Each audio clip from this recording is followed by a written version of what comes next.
অন্তর্বর্তী সরকারের প্রধান উপদেষ্টা ডক্টর মোহাম্মদ ইউনূস বলেছেন, কোন ধর্মকে আলাদা করে দেখতে পারবে না রাষ্ট্র।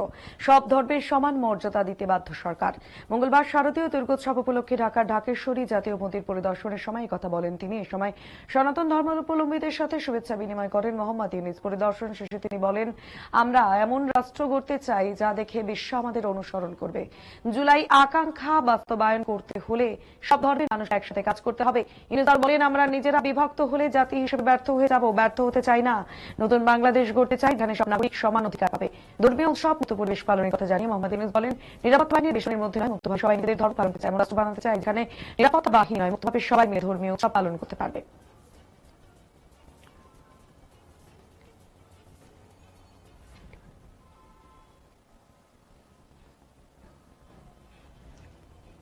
তিনি জানিয়েছেন, গত বছরের তুলনায় এবছর 1000-এর বেশি পুজো মণ্ডপ বেড়েছে। সারা দেশে পুজো মণ্ডপ প্রস্তুতির কাজ পুরোদমে চলছে। ঢাকা থেকে হাবিবুর রহমানের রিপোর্ট।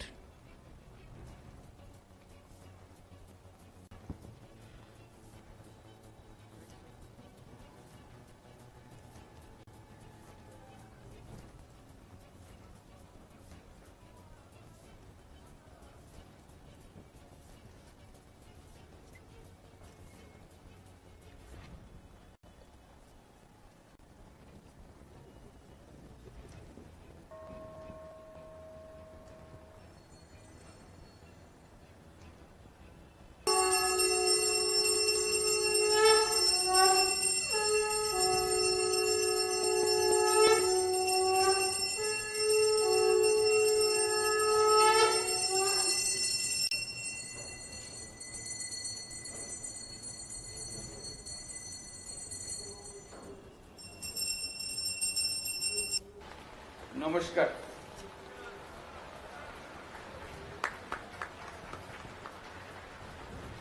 তার সঙ্গে শারদীয় দুর্গাপূজার অভিনন্দন।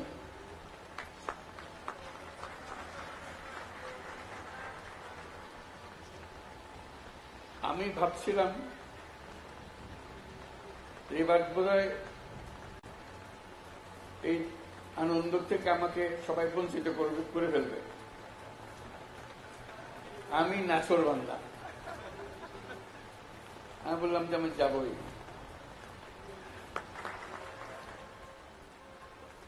যাবার অনেক আকর্ষণও ছিল, আপনাদের সঙ্গে আবার দেখা করা, কারণ আপনার আমাদের দায়িত্ব গ্রহণের পরপরই আপনাদের সঙ্গে দেখা, তারপরে আবার এসছি।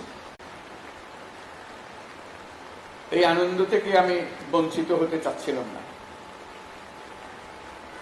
বিশেষ করে এর মধ্যে অনেকগুলো ঘটনা ঘটেছে। ছুটি একদিনের থেকে 2 দিন হয়েছে, এখন ছুটি 2 দিনের থেকে 4 দিন হয়ে গেছে। ওটাতে আমার কোনো হাত নাই। এটা কেউ না কেউ বুদ্ধি করে ফেলেছে ঠিকভাবে। 4 দিনের ছুটি, কাজে সব আনন্দ এখানে একত্র হয়ে গেছে। তাহলে আমি আমাকে বাদ দিয়ে সবাই আনন্দ করতে দেব, আমি এটাতে শরীর খবর। আমি জোর করে এসেছি, আপনাদেরকে কষ্ট দিয়েছি আপনাদের এই আনন্দের শরীর হওয়ার জন্য।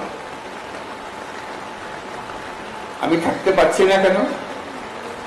যেহেতু একই সময় যখন দুর্গাপূজা হবে, তখন একই সময় জাতিসংঘের অধিবেশন চলে, যেখানে সরকার প্রধান হিসেবে আমাকে উপস্থিত থাকতেই হবে।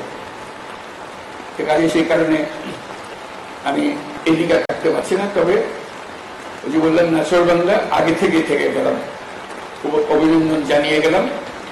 আবার সুযোগ করে পরবর্তীতে আরেকদিন আসবো।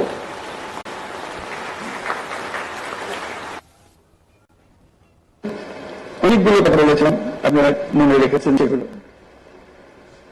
একটি বলেছিলাম যে আমরা একটা পরিবার, সারা জাতি একটা পরিবার।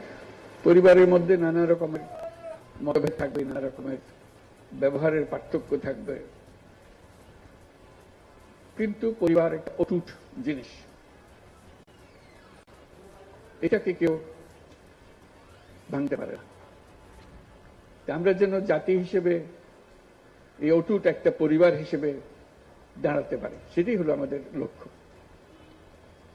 তার সঙ্গে আরেকটা কথা বলেছিলাম, আবারও বলতে ইচ্ছে করে, সেটা মনে করি, বারে বারে মনে করিয়ে দেব। যত ধর্মীয় পার্থক্য থাকুক, মতের পার্থক্য থাকুক, যত রকমের পার্থক্যই থাকুক, রাষ্ট্র আমাদের প্রতি কোনো পার্থক্য করতে পারবে না। রাষ্ট্র দায়িত্ববদ্ধ সবাইকে সমান মর্যাদা দেওয়ার জন্য, সে যেই হোক, সে যে ধর্মে বিশ্বাস করুক, যে মতবাদে বিশ্বাস করুক, তার ধন অসীম ধনের অধিকারী হোক অথবা নিঃস্ব হোক, রাষ্ট্রের কাছে সে একজন নাগরিক। নাগরিকের সমস্ত অধিকার সংবিধানে লিপিবদ্ধ করা আছে। কোন সরকারের অধিকার নাই তাকে কোন জায়গা থেকে বঞ্চিত করা, ক্ষুদ্র পরিমাণে বঞ্চিত করা। কাজে আমাদেরকে ওই একটা জায়গাতে সোচ্চার হতে হবে সবসময়। আমরা পারিবারিক অন্যান্য বিষয়ে খুব সোচ্চার হয়ে যায়, মাঝে মাঝে হতে হয়, কিন্তু এটা তার চেয়ে তো বেশি যেন সোচ্চার হয় আমরা নাগরিক। আমার প্রতি কোন রকমের বৈষম্য করা যাবে না, কারণ রাষ্ট্র আমাকে নিশ্চয়তা দিয়েছে, তালিকা করে দিয়ে দিয়েছে আমার প্রাপ্য কি। কাজে যত কথাই বলি, সবচেয়ে বড় কথা বলবেন আমি নাগরিক, আমাকে তালিকাভুক্ত সমস্ত জিনিসের অধিকার আমাকে দিতে হবে। ওইটাতে যদি না দাঁড়ান, বাকিগুলোতে বড় সুবিধা হয় না, নানা কথার মার পেছে এদিক ওদিক করে হয়, এটাতে এদিক ওদিক করার সুযোগ নেই। কাজে আবারও আহ্বান জানাচ্ছি, আপনাদের যত কথাই বলুন তার মধ্যে বারে বারে বলুন যে আমি দেশের নাগরিক, আমার জন্য সংবিধানে দেওয়া সমস্ত নাগরিক অধিকার নিশ্চয় করতে হবে। এইসব অধিকারকে এখন আমি বঞ্চিত হলে আমাকে নিতে হবে, তখন আপনি সঙ্গী সাথী সবাইকে পাবেন। देखे अखियों से